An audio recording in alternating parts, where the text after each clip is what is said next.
हमको उनसे है वफा की उम्मीद जो नहीं जानते वफा क्या है। पूर्व प्रधानमंत्री मनमोहन सिंह द्वारा सदन में कहा गया मिर्जा गालिब का ये शेर वैसे तो तत्कालीन विपक्ष द्वारा उठाए गए मुद्दों के जवाब में था, लेकिन इन शब्दों के पीछे डॉक्टर मनमोहन सिंह की वो पीड़ा छिपी हुई थी जो कांग्रेस ने कभी समझी ही नहीं। कांग्रेस पार्टी के लिए मान सम्मान और अपना पूरा जीवन दांव पर लगाने के बावजूद डॉक्टर मनमोहन सिंह को बदले में मिला क्या? सिर्फ अपमान और केवल अपमान। नमस्कार, मैं अभिषेक, आप देख रहे हैं पैम्फलेट। दोस्तों, साल था 1986 जब राजीव गांधी भारत के प्रधानमंत्री थे और मनमोहन सिंह योजना आयोग के उपाध्यक्ष। मनमोहन सिंह ग्रामीण अर्थव्यवस्था और विकास को लेकर राजीव गांधी को प्रेजेंटेशन दे रहे थे, तो राजीव गांधी ने उन्हें फटकार लगा दी और अगले दिन राजीव गांधी का कहना था कि योजना आयोग एक जोकर आयोग है। इसके बाद राजीव गांधी के इस पूरे कार्यकाल में वे साइड लाइन ही रहे और आखिर में 31 अगस्त 1987 को वे इस पद से मुक्त हो गए। इसके बाद साल आया 1991 जब मनमोहन सिंह वित्त मंत्री बन चुके थे। तब मनमोहन सिंह ने आर्थिक उदारीकरण यानी निवेश खोलने के लिए बजट पेश किया, तो मनमोहन सिंह के इस ऐलान का कांग्रेस सांसदों ने ही विरोध कर दिया।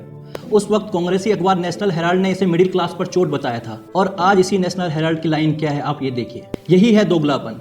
इसके बाद साल आया 2004 जब कांग्रेस सत्ता में वापस आई तो मनमोहन सिंह पीएम बनाए गए।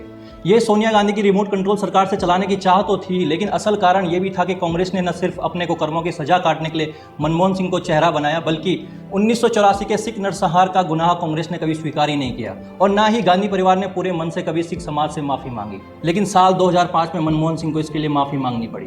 अब सवाल यह है कि एक सिख को ही सिख विरोधी दंगों में माफी मांगने के लिए क्यों आगे किया गया? क्यों सोनिया या राहुल ने इसके लिए सार्वजनिक मंचों पर कभी माफी नहीं मांगी? माफी तो गांधी परिवार को मनमोहन सिंह से मांगनी चाहिए, जिन्होंने पीएम नियुक्त होने के बाद भी कभी अपनी मर्जी से एक मंत्री तक नहीं बना सके। यहाँ तक कि विदेश दौरों पर उनसे कैसा बर्ताव होता था उसकी तस्वीरें और वीडियो तमाम सोशल मीडिया में आप देखते रहते होंगे। प्रधानमंत्री के प्रोटोकॉल की सोनिया गांधी द्वारा पूरी धज्जियां उड़ा दी गई।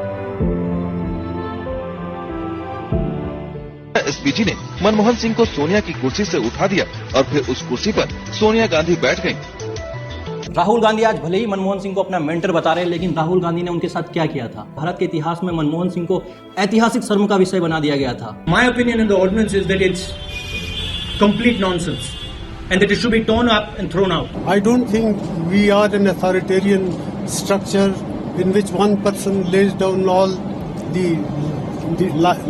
line all the way. यहाँ तक कि जब प्रधानमंत्री मनमोहन सिंह का कार्यकाल खत्म होने पर विदाई भोज का आयोजन किया गया तो राहुल गांधी इसमें भी शामिल नहीं हुए। दुखद तो ये था कि डॉक्टर मनमोहन सिंह के आखिरी वर्षों में भी कांग्रेस रिमोट कंट्रोल वाली मानसिकता से बाहर नहीं निकल पाई। 90 वर्ष की उम्र में अस्वस्थ चल रहे मनमोहन सिंह को व्हील चेयर पर सदन में वोट देने के लिए लाया गया। न सिर्फ लाया गया बल्कि देर रात तक बिठाया भी गया। आखिर किस लिए? सिर्फ इसलिए कि दिल्ली सेवा बिल पास न हो पाई और दिल्ली के मालिक अरविंद केजरीवाल बने रहे। सत्ता की हिस्सेदार बनने में कांग्रेस पार्टी इतनी मशगूल थी कि वे डॉक्टर मनमोहन सिंह को चश्मा तक पहनाना भूल गए।